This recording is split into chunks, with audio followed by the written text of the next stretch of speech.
Hello, everybody, and welcome to your Monday episode of the Blood Red Podcast, brought to you by the Liverpool Echo. I'm your host, Theo Squires, and after unconvincing Reds win at Anfield on Sunday, fingers crossed things are a little bit more straightforward for us here at Echo Towers today. Joining me are our Liverpool correspondent, both home and away, Paul Gorst. How are you, Gorsty? Warmer than yesterday? Yeah. It was a strange game, wasn't it? We're going to get into it. Decent first half, strange second half. But big win and another big week ahead. And next to him, we have our chief LFC writer, Ian Doyle. How are you, Doyley? Okay. Why is your voice so high, by the way? I didn't think that myself. Yeah, it's I thought it was incredibly just high. me. Your pants particularly tight this morning. I don't know. Maybe I just Is it need your to drink hosting water or voice? something. Yeah. It As might be, opposed yeah. to your podcast contributor voice. Yeah, maybe that is. Maybe I have to work on it in the mirror when I get home or something. Anyway, before we sink our teeth into Wolves, you know what time it is. It's time to get on board with Nord. Our usual shout out for our dear sponsors. To get the best discount off your NordVPN plan, go to nordvpn.com/bloodred. Our link will also give you 4 extra months on the 2-year plan. There's no risk with Nord's 30-day money-back guarantee. The link is in the podcast episode description box. These two are already signed up. I'm signed up too, so it's about time you are as well. So, Wolves, Gusty, it wasn't pretty, but Liverpool got the job done.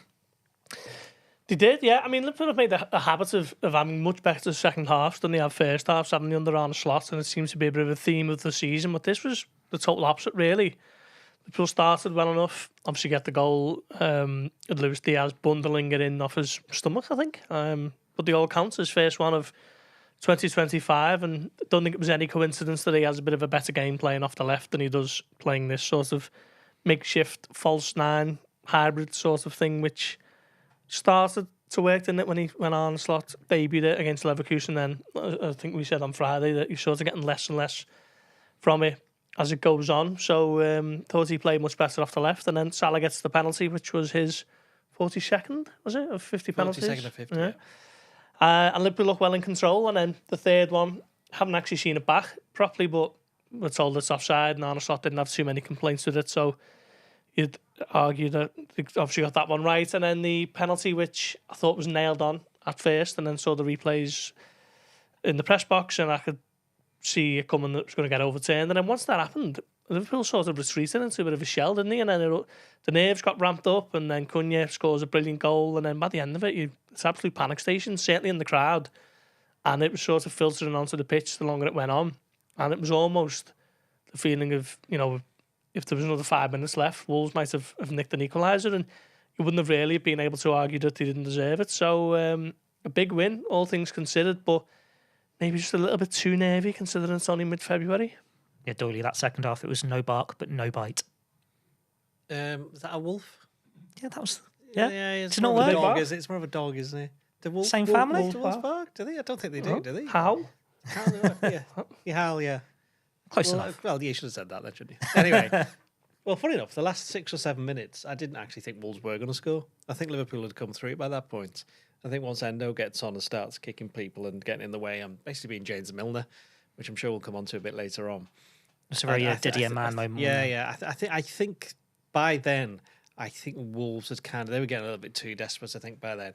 The worry for me was the start of the second half, before the disallowed goal and before the penalty, because Liverpool straight away were miles off it. Now, whether that was because Canati had gone off and Quansah came in and they were trying to readjust, but I thought Quansah did quite well, actually, when he came on, especially with that block at the end, or interception at the end that stopped Wolves getting the equaliser, but would have been an equaliser very late on. But I think another thing, I know it sounds a stupid thing to say, but it was very, very windy there.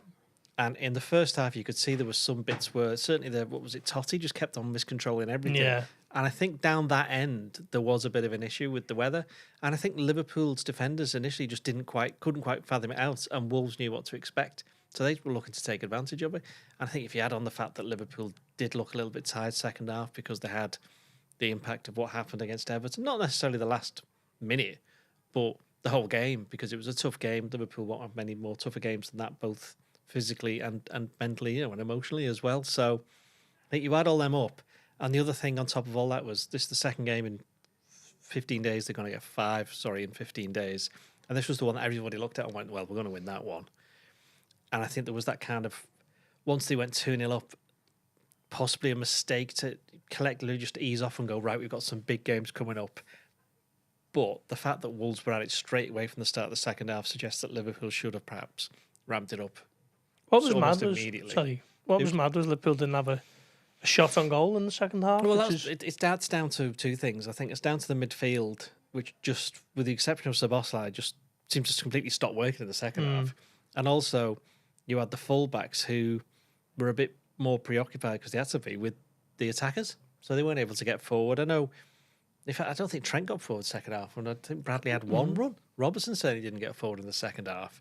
So, I mean, from that point of view, I mean, the reality is, Alisson had one good save to make, which was a good piece of play by Wolves to put him in, and they scored a very good goal from Cunha. Other than that, did they really do anything in terms of actual shots on goals? Or is that not a concern because a better team does punish Liverpool? Well, or does a better team be able? Well, it doesn't really matter, does it? It doesn't really matter. The fact is that Liverpool won, and Arsenal were. I didn't actually see the game Leicester against Arsenal, but every single person I've said who watched it said Arsenal were terrible. All right, but they won 2-0. That's all that matters. We're in that stage of the season now where the results are the only thing that matters. You want to be coming up with performances over the last 2 months because that's when things are decided. Quarterfinals, semi-final, finals, the run into the league.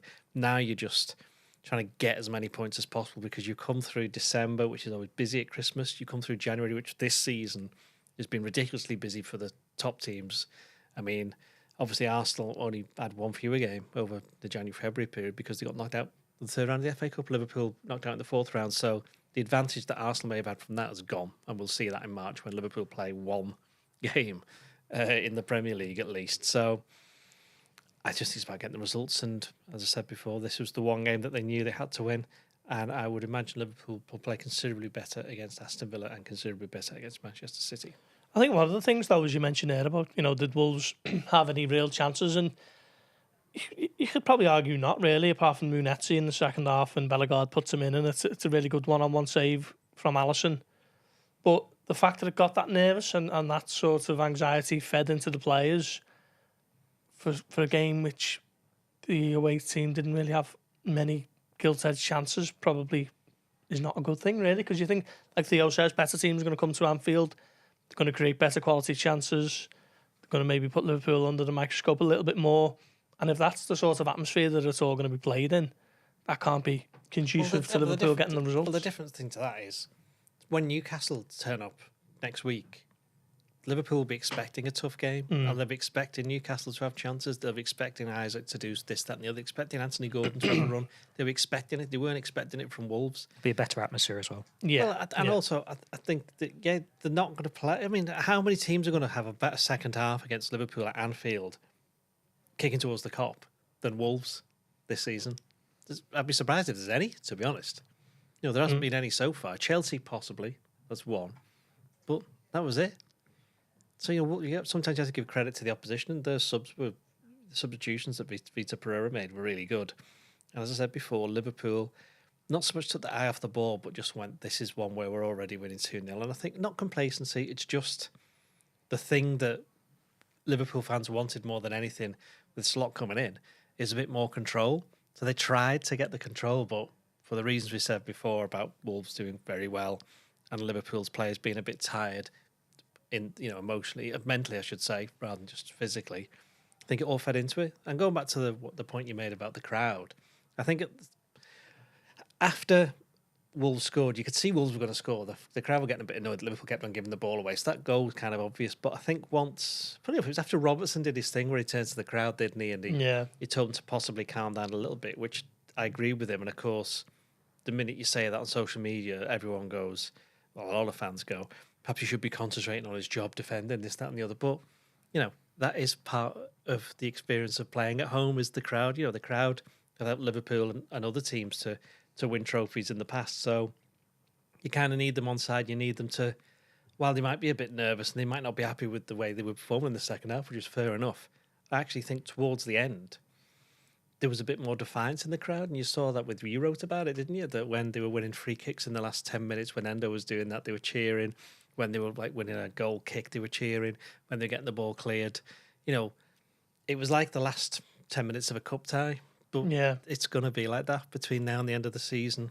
And I think, in a way, that was good practice because this was a game that, as you said, better teams might take advantage. But I'm not sure better teams would get the crowd into that situation because I think, as I said before, if Newcastle, though, you would expect Newcastle to do things. You'd expect Tottenham to do things. You'd expect Arsenal when they come to do things. So I think it's just a little reminder that tough this Premier League nonsense, It's hard work winning this title. I think there was I mean that's a really good point. Like no title was ever won, it was never strolled towards, was it really? So it's always going to be an issue, and Liverpool aren't going to have it all their own way between now and the end of the season, and they largely have, haven't they? Apart from 3 or 4 games where they've had real tough assignments, and apart from Forest away, they've still got something from every game. So yeah, that's a good point. But maybe there was a little bit of complacency creeping in, around about sort of 55, 60-minute mark, where you're talking of controlling the game and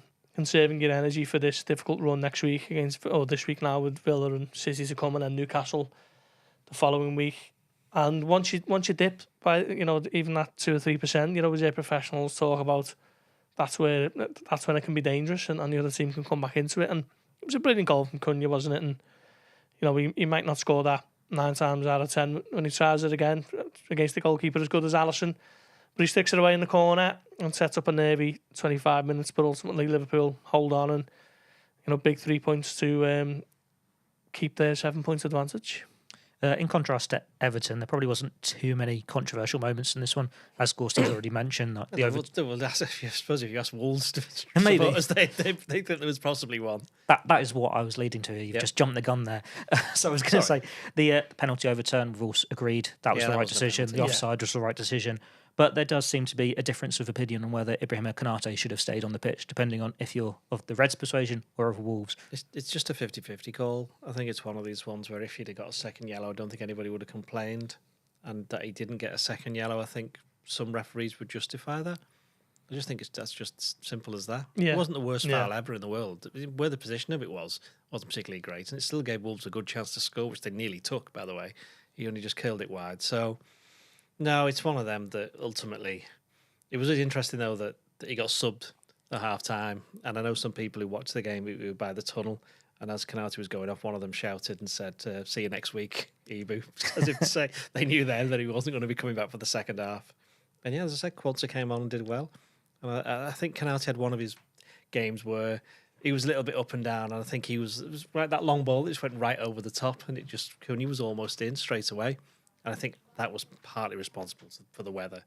And while I don't want to bang on about it, that does have an impact in some games. But it was the same for Wolves, though. That's probably, as we saw with the Liverpool's first goal, that was a bit all over the place. And I don't think that goal gets scored like that if the conditions were fine. That's twice it's happened with Konate now, isn't it? The thing at the derby last season when he's on a yellow card and then probably should get a second yellow.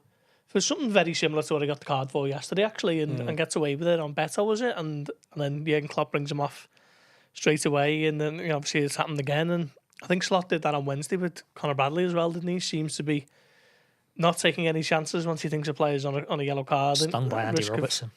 At risk of getting sent off. So, yeah, I thought Quansah did well, actually, when he came on. He obviously makes that brilliant tackle from Munetzi to keep out the cross from Tommy Doyle.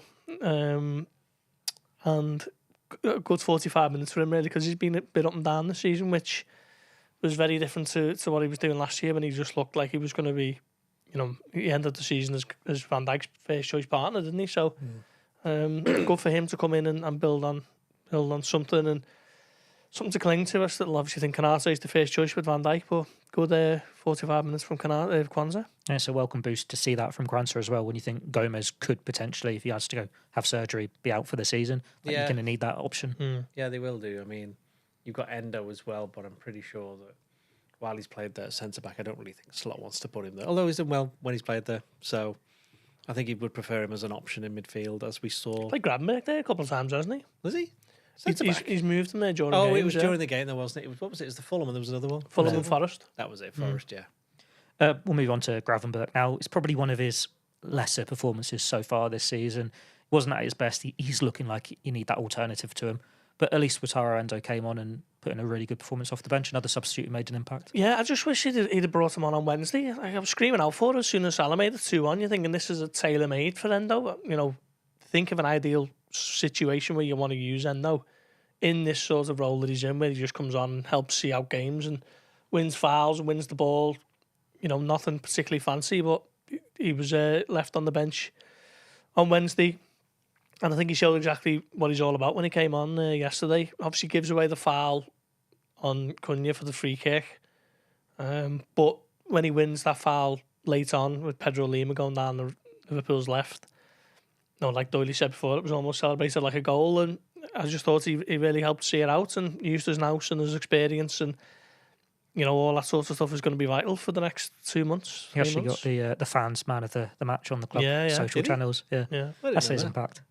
Yeah, I mean that does tell you they like stuff like that. Football isn't just all about goals and assists and great saves. It is about getting it done, and ultimately that's what Endo is all about: getting the job done. And Liverpool had that, as we've mentioned, with James Milner. They've had players like Herman in the past and ones before that who know when to slow the game down, and that's kind of funny enough, that's the control that Slot wants. Certainly, that time of the game, and he's not really picked Endo that much. I think he's only had something like, I think it's 11 substitute appearances in the Premier League, and I think only 3 of them have been over 20 minutes. So he's, you know, I remember the game at Palace way back in October where he made a point afterwards and said he was only on for about 2 minutes plus 6 minutes injury time, and he was like, he did a really good job. He spent the game falling over the ball in the corner. Sometimes he similar after Southampton, didn't he? Yeah, so there is scope for that. I mean, obviously there's a lot more to him than that.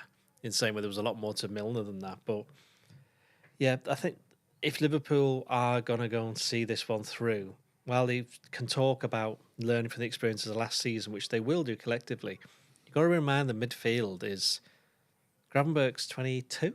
McAllister's, okay, he's 26 and won the World Cup. Curtis has been around for a bit, but he's still only 23. Szoboszlai's 23, 24. Harvey Elliott's 21. So they're all young, comparatively speaking. Certainly when you compare it to the last Liverpool team that won the league, which was Fabinho, Wijnaldum, Henderson, Milner, Lallana played, you know, so Shaqiri as well was in the more of an attacking role. So they all had bags of experience, whereas these are doing it. As I say, last season, they'll have had to learn from that, but you need someone who can show what it takes. And I know Endo hasn't won titles at the clubs that he's been at, really, but he knows how to get the game over the line, and if one or two other Liverpool players can pay attention to that, then even better for them. Looking at the left wing now, Luis Diaz back in his favourite position, played well, probably going to get another chance there midweek because I think it sounds like Gakpo won't make it. There is this centre forward dilemma for Liverpool though, that whoever they put at number 9 is just not grabbing the opportunity. Yeah, well, I've just written something there for the site, and you know, Diogo Jota starts yesterday, his first start since October the 20th. So it's nearly 4 months in between Premier League starts. Obviously, the game against Chelsea when he gets that upper body injury, and then yesterday doesn't play a whole lot of minutes in between. I think it's 133 of 1,400 minutes. So he's played less than 10% of the Premier League minutes available over the last 4 months. And no one's really sort of made, stake the claim during his absence, have they? You'd assume that it would have been Núñez, given that they were the two vying for the number 9 position, but Núñez is no closer to being first choice now than he's ever been on the slot.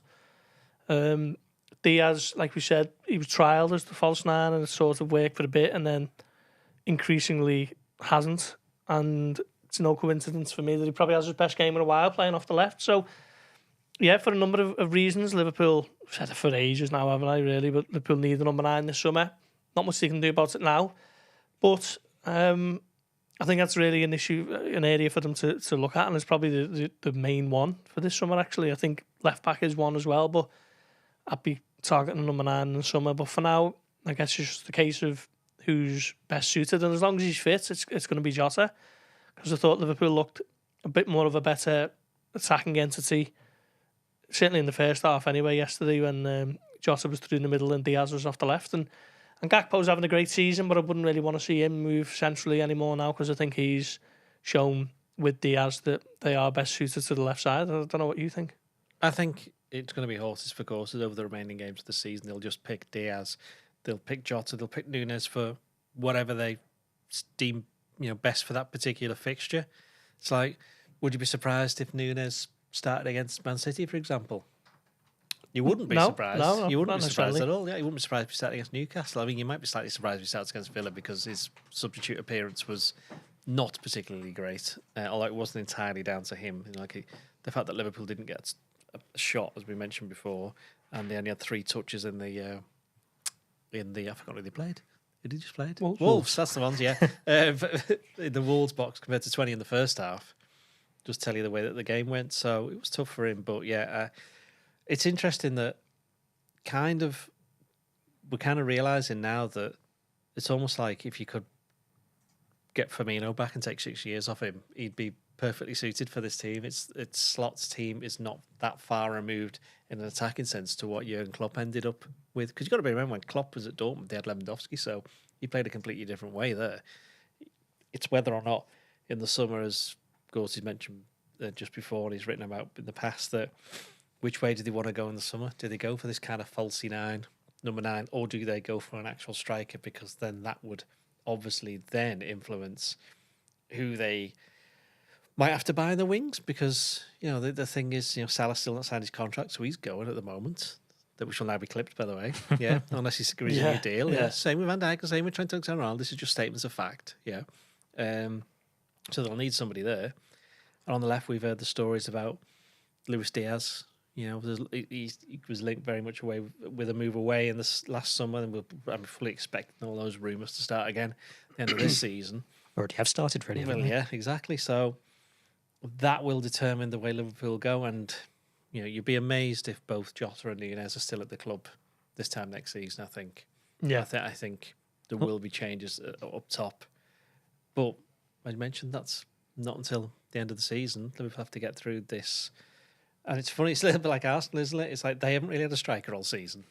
So their goals have come from mainly out wide and corners and free kicks for them. But you forget that, Gakpo's got 15, 16. Yeah. Diaz has still got 13, hasn't he? Salah's got 27. But I think it's Liverpool scored 95 goals in all competitions this season now, and I think only 12 have been scored by starting number 9, which is pretty remarkable, really. So, you shouldn't worry too much about it because they're still scoring all these goals. It's just intriguing because we don't know how it's going to end up for all these players who are playing down the middle. Yeah, I mean, you call it a problem, but you've got to put it in inverted commas, given the, as someone was saying recently, we are having all these problems at the top of the league. Someone at Liverpool was saying that to us, weren't they? And it's a fair point, but just generally, I think sort of a wider discussion of what could happen. I do think now Nunez is maybe coming towards the final months of his Liverpool career. This will be the end of his 3rd season. This is going to be the one where he's going to score the fewest because he's only scored 6 and he's got to score another 9 to equal his first year of 15. He got 18 last season and he was a lot more effective last year in Klopp's system. I don't know what it is they're doing exactly, but he's less of a shoot on sight merchant. He's having fewer shots. His XG last year ended up at 16.4. This year it's only at 3.4, which is a remarkable downturn. And obviously there's that got in one of your pieces today. Yeah, it's the one I've just spoken about. And obviously it's funny I remember though. Yeah. There's still a lot of games for him to play to sort of boost that number, but he is a very different sort of player to what we saw last season. And when he was getting all these chances, and you think, if he could just stick a few more of these away, and the numbers will start going up. They're not even happening for him this season. So he's almost got to take every chance that comes his way, and we know he doesn't. So, yeah, for me, it's looking like it might be coming towards the end of its lifespan. This Nunez experiment, if you like, this roll of the dice, and Jota, I think, is perfectly fine. Love him when he's fit and firing and on form. It's just obviously that big question mark and caveat of can he stay fit. So I think he will stay, but I think with Nunez we could be looking at a situation where Liverpool look to offload him and then bring him in, and then it's going to be fascinating to see who they look at, because I'm not really sure what an Arne Slot number 9 is, to be honest. Well, the one he had has just gone to AC Milan in January. In Jimenez. What is another thing to consider for these centre forwards as well is Liverpool probably won't be the only side looking to sign one, because you'd imagine Arsenal will, Manchester United will, Chelsea normally do. If Isaac goes, Newcastle will. If it was Isaac going, we'll be going to one of these clubs. I mean, it could be a real merry-go-round here. Possibly, yeah. There's a bit of a dearth of of elite number 9s at the moment, isn't it? Obviously, Haaland aside, the rest of the top 6 really have one. Say Liverpool obviously share the burden around their front 4, 5 or 6. United, I mean, hesitant to call them a top 16, but Rasmus Højlund hasn't really cut it so far, has he? I mean, they're a bottom 16. Yeah. Chelsea, Nicholas Jackson's out for a while now, isn't he? And Nkunku hasn't really delivered. Arsenal, we know their issues, fitness issues, and the fact that even with everyone fit, there was still that debate over them needing a top class number 9. So, I mean, a lot of clubs are in a similar boat, really. So it's going to be interesting to see what happens, because there's not that many top class number 9s to go around for what looks like a fair few clubs who need one. We'll go through some of your questions now. We are live on YouTube. Still time to get them in. Callum Cowell, this isn't even a question. It just says, signed Dejan from Spurs. I'm assuming he means Kulusevski. No, too ginger. Oh, you have to be if Salah goes, surely. Yeah. TM goes, is that news on Gomez being out for the season confirmed? No, it's just... Did anyone say he was out for the season? I said it depends on the surgery. It's like, but how serious is he's missing. He's going to miss a lot of the season, but not all of it. What else have we got? Who do both of you fancy in Europe? Because it's what, PSG are winning on aggregate, Benfica are winning on aggregate? Oh, they'll end up playing PSG. Benfica, yeah. Really. I mean, there's a 50-50 no, there, so we covered all the fancy, bases. so What do you fancy? I don't fancy PSG at all. I fancy play Benfica than Paris Saint-Germain. I saw them against Man City and they were superb, to be fair. Look like they're starting to sort of build something out. Now they've moved away from the sort of French version of the Galacticos. What they had, you're trying to think of less Le Galactico. No, I wasn't actually. It did sound French at all, didn't it? Yeah, Parisian version, yeah. No, but Galactiques, probably. Galactiques, yeah. Benfica over PSG, definitely. They are beating Monaco, or Monaco beating them 1-0? No, Benfica are winning 1-0. Benfica winning 1-0, yeah. Sanjay says, we're looking exhausted, and I think that derby mentality took it out of us. Certainly, it's referring to us three. Yeah, maybe. I wasn't even on for the derby. I was off for a few days. Exactly. Yeah. Bournemouth and Plymouth. Yeah, I had to go to Holland as well. Yeah, and London. I did London as well. Tottenham. Yeah, busy few weeks for you, hasn't it? Yeah. Good thing you're quite much. Yeah.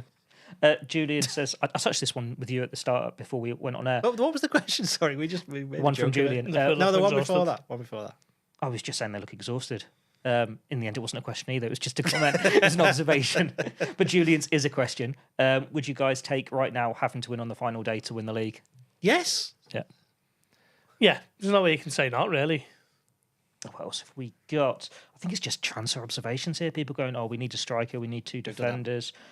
Who knew 22 says, is there any more news on the 3 contracts? I'm assuming, yep, there it is. The one-word answer.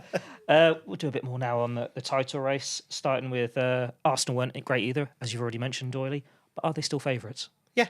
Let's just move on to the next question. Arsenal now is, Leicester are obviously one of the division's lower lights, and I watched them on Saturday, and you can have difficult games where you struggle to break down teams, but they just didn't look like they were going to create anything, and Mikel Merino popping up with a brace as like a bit of a makeshift number 9 is all fine and good, but that's not going to sustain Arsenal for the long term for a while Havertz is out for the season.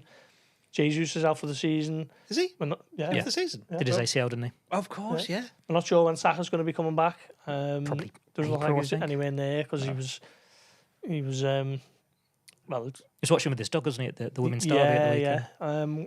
Who else have they got out injured? Martinelli, maybe a month away, isn't he? So the injuries they've got really up front for a team who already, have the accusation that they lack a top class goal scorer could massively impact them when they play someone who are considerably better than Leicester.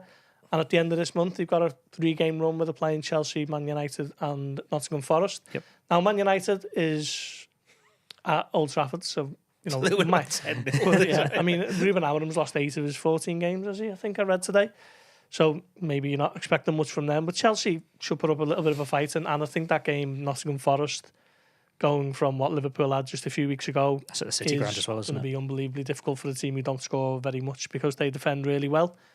So I think that is where the little run where Arsenal could come a cropper and stumble on the tightrope that they're on, and then that's when hopefully you could see Liverpool finally, decisively pull away. I think actually Arsenal's injuries has kind of made life a bit more easy for them in the sense that it's simplified what they have to do, because they know, right, we can't play this attacking expansive game, which we did last year. We haven't really done much of this year. So what they are there is very good defensively. So they just concentrate on the defence, make sure they don't lose. They've got the best defence in the league. They won't concede many goals.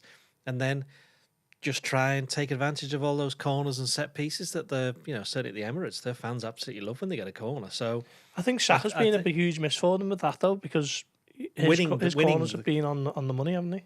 That's true, I suppose. He tends to win quite a lot of them as well. But Still got Odegaard, though. He's a good set piece. Yeah, but the point, and Declan Rice as well. Yeah. We've certainly been very good taking them from not the corners, but the deeper free kicks and whipping them in. Yeah. So they've got, and Gabriel obviously on the end of them, and Saliba every now and again. So they've got those kind of players. They're the key players for them in them senses. In them senses? That's not even an English phrase, is it? Sorry. In those senses. But yeah, I think for Liverpool, it doesn't really matter. Arsenal do whatever they want. Liverpool just have to keep on winning their games. Yeah. They've bought themselves these 7 points. That sounded wrong, didn't they? Yeah, they bought themselves the gap of 7 points. They've bought a bit of time, haven't they? A bit of a leeway. And now we're coming up to the games where they might need it, such as Aston Villa away and Manchester City away and Newcastle at home. I do think there's a little bit of an over-reliance already, though, on Ethan Nwaneri at Arsenal. He obviously gets the assist on Saturday, and he looks like going to be a really exciting player for the future, but it's a bit of a League Cup front three at the moment for Arsenal, isn't it? Well, they got to semi-finals. Can't argue with that. No, I know. Stumped him there, Exactly. Yeah. What I'm saying is when you're playing that week in, week out, it's going to be tough, isn't it? Sterling, by all accounts, I didn't really watch it closely enough on Saturday, but I've seen a few Arsenal fans suggesting that it was an awful performance from him. He hasn't really cut it on loan. He's like Chiesa, isn't he? A lot of pressure on Leandro Trossard, really, for Arsenal. Chiesa, it's interesting that they put Szoboszlai on the left wing for the last bit against Wolves and didn't bring Chiesa on at all. So Slot touched on that, though, didn't he? It was more the defensive side from putting him there. Yeah, true. But even so, it didn't pass unnoticed. With Villa, there is obviously a chance for Liverpool to actually extend that lead after 2 months with a game in hand. They're going to be given a game in hand to Arsenal. What impact does that have on a title race, Gorst, do you reckon? Well, if they go 10 clear, it just looks daunting, doesn't it, for Arsenal when they host West Ham at the weekend at home. And I saw them away at West Ham earlier in the season, and they beat them quite handily. I think they scored 5 in the first half, maybe a bit of a strange first half, but just going into that knowing it's double figures might have a little bit of a psychological effect. Someone asked Virgil van Dijk that yesterday in the mix zone, and he obviously tried to play it down and said that we wouldn't really impact them too much. But I'm not sure. It just looks like a big one, doesn't it? When you think we're 10 behind now, and you've got that from Wednesday, Thursday, Friday, all the build up to the questions getting asked to Arteta are going to be of a similar nature, you'd imagine. So I don't know, but we'll see. It's a lot of things happen there before Liverpool do go 10 clear, but I think it'd be a big statement if they did. Doyle, how many points do they need from the next 3 to become favourites instead of Arsenal? Well, they'll definitely be favourites if they get 6. I think 4, and then they're kind of on a par by that point, because then they've played almost all of their difficult games. And then I would imagine Arsenal would then be looking at the game at Anfield, even though would still be another 8 games away, 7 or 8 games away, and they'd be thinking, we have got to win that game. So that would give them a target, and for Liverpool the target would be just get as many points as we can, so that doesn't become relevant. So yeah, I think if they want to become favourites, they'd have to get 4, and that seems quite low. I was expecting it to be a bit more. They need 7 for 2 games. He means from the next 3. Oh, next 3. Sorry. Yeah. 7. Yeah, it would need 7. Yeah, sorry, I thought you meant the next 2. Yeah, I think 4 for the next 2 games would be a great return, to be honest. Because if they win tomorrow, is it tomorrow? Wednesday. Yeah, if they win tomorrow, Wednesday. yeah, no, it's Wednesday, isn't it? Yeah, if they win Wednesday, Depends when people are listening to this. Well, if they won yesterday, if they win on Wednesday, 10 points is quite a lot. When you're then down to Liverpool only have 12 games remaining, of which most of them majority will be at home. They'd have 7 at home, wouldn't they, and just 5 away. I think I've seen that stat somewhere, yes. So I'll bound down to your knowledge on that. But Aston Villa, it's never easy. They are very inconsistent at the moment, though. Drew at home to Ipswich at the weekend. They've got injuries. They had a good transfer window. What way do you see this one going? When we talking before we come on that they've got 4 games in 10 days, is it? I think they actually tried to move this game and got told that they couldn't. So they're clearly worried about fixture congestion for obvious reasons. But I don't know really. They seem like they were on a much better keel a few months back when they were going great in the Champions League and everything seems to be going for them. I think they're sort of finding out now the sort of limits of the squad that you need to have when you're in the Champions League and the Premier League. But yeah, that was a disappointing result for them at the weekend, wasn't it? And they have got Rashford, Marcus Asensio as well. But yeah, I mean, it's always difficult to Villa Park, isn't it? But I'm with Doyle in terms of, you're never looking at the Etihad thinking that Liverpool are going to go and win. So I think this is the one that they absolutely have to be targeting 3 points and then see how Real Madrid impact Man City for the weekend. How confident are you feeling about Villa? Well, I'm confident the food at Aston Villa will be better than at Liverpool, although that's not exactly too much of a claim to make. Well, you get your pick and mix at City on Sunday. Don't do sweets. We've had this conversation so many times. Don't do sweets. Do chocolates, biscuits, not sweets. They've got the chocolate buttons as well. What about you? What about sweets, chocolates? Well, come on. Take them all. Take them all. God, yeah. Which one of your 3 states are you at the moment? probably all 3. No, I'm not cold. Cold. For those listening, Paul is in one of 3 states, which is either tired, hungry, or cold. Yeah, never less than 2. This was a rare podcast where you didn't start by saying you were tired. Yeah. I thought to mention this, sorry, on the chat. What about you, Theo? What state am I in? Yeah, no, the sweets or the chocolates or the biscuits. Oh, chocolate. All day. There we go. So, difference of opinion between the 3 of us. What was the question? How confident were you feeling about Villa? Right. Yeah, I think I've got Villa. If you want to sum up Villa in one game, it's the game against Arsenal recently, where they were not very good, went 2-0 down, and ended up drawing 2-2 and could have won. But you also could have lost. So that's Villa all over. You can go ahead against them and look as though you're on your way to a win. No John Duran. Everton winning 2-0 at the start of the season, lost 3-2. Sorry. But who's not playing? Duran, because they've sold him. And he actually scored twice, didn't he? Yeah. Against Liverpool last season, when Liverpool winning 3-1 towards the end of the season. And that finished 3-3. So I would imagine Rashford will do something against Liverpool, as he always does. You said this before, as he always does. He doesn't. I would imagine Tielemans will United, have a good game. United didn't score a goal at Anfield. No, but Rashford still had the best chances. From 2018 until 2025. Go and have a look at the games. Go and have a look. Anyway, doesn't always do something, does he? So he won't start. He did something once in 2017, and he lived off it for years against Trent. Tielemans as well always has a good game against Liverpool if he's playing. I'm not sure whether he's available or not. So I would be expecting Liverpool will have to score a few to win the game. Teams and predictions now. Back 5 probably picks itself. No, it doesn't. It doesn't know. Are you going for a change? No, I'm going Tsimikas. You're both going for it? Yeah. I'm going for Bradley as well, instead of Alexander-Arnold. Okay, that's just showed me up then, hasn't it? Yep, it has. So yeah, just for the sake of listeners, go through the full back 5. You could also make a case for Kwanzaa after his impressive showing off the bench. Yeah, Van Dijk was a little bit out of sorts, but we want to put Endo there instead. That would just yeah, be a step too far. I'll keep Trent in, but I'm going to go with Tsimikas because, yeah, I'm surprised that Andy Robertson getting a Man of the Match award on, was it Sky yesterday? Did he? Yeah. I've usually been surprised by everything that's happened. I was there. Who's yours, Luis Diaz? No, Szoboszlai. Certainly for the second half, I thought he put in a really good shift. So this would be a great time to bring back Everybody Loves But. Yeah, it is. Yeah, it would be. Also a good time to bring back the Nord Person of the Week, which we do at the end, which I'm assuming, because I've not been on the Monday podcast for a while, you've just stopped doing. I think it gets exactly. We can bring it back, though. We can bring it back. The Nordies have yeah, exactly. Yeah, especially with this being the awards season. It's just been the BAFTAs yesterday. Oscars coming up. We had the Golden Globes. Now the Nordies, we'll be having them soon. This is meant to be a serious podcast, and we've neglected the Nordies. Exactly. You should be ashamed of yourself, Theo. Just generally.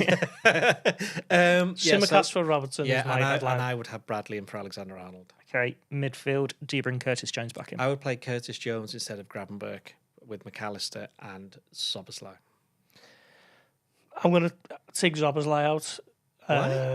because he runs himself into the ground every time, and I think he's going to be massively important on Sunday to really get about the pitch and press City in areas you don't want to be pressed. So, yeah, Jones for Szoboszlai for me. I wouldn't be surprised if Endo starts, though, possibly up for Gravenberch. Do you know what, I've got a funny feeling. I'd rather be Endo's first Premier League starts, so for that reason alone, I would be shocked. And He'd have to start at some point. If Also, he's gonna Everton start. would have been more of a likely one to start. no, though. in February he still hasn't started, and he hasn't really fancied Elliott either. But- So but he's played Liverpool's quite a few. midfield pool is just by Slot's own sort of options. It's just dwindled, hasn't it? But he's played quite a lot over the last month, I would say, about Endo. He started against Accrington, he started against Tottenham, he started against Plymouth. He basically started whenever he's He shown started an against opportunity to PSV. rest. He started against PSV. So, Yeah, and this is another midweek game. The so common I theme think is there that could be a these are all chance. games that aren't massively important. The League Cha- Cup Champions League- semi-final, first leg was quite important. And an FA Cup game, to be fair. The FA Cup game didn't matter, did it really? Don't say that to Joe River. Anyway. I'd be shocked if he started in the first start of the season in mid-February. I would be surprised, but I wouldn't be shocked. And your attacks, if we're assuming Cody Gakpo doesn't make it. I'm just going to stick with Jota, so it'd be Salah, Jota, Diaz. Yeah. I'd like to make the case for Nunes, but I can't really. Can't after what I was raving about his performance against Tottenham, but yesterday was a really alarming regression for me, and he doesn't deserve a game off the basis of that. And score prediction, starting you, Ghosty? 2-1 Liverpool. I think it's time for some borderline insanity. 4-2 to Liverpool. Okay, fair enough. And as you've asked for it, your Nord person of the week, starting with you, Doyley. Who are you going for? I'm probably going to go with myself. No, I'm probably going to go with... Who should we say? Is it not Salah after, what was it, 3 goals and I think it's assist? Salah, yeah. Yeah, Salah. Give it to Mo, yeah.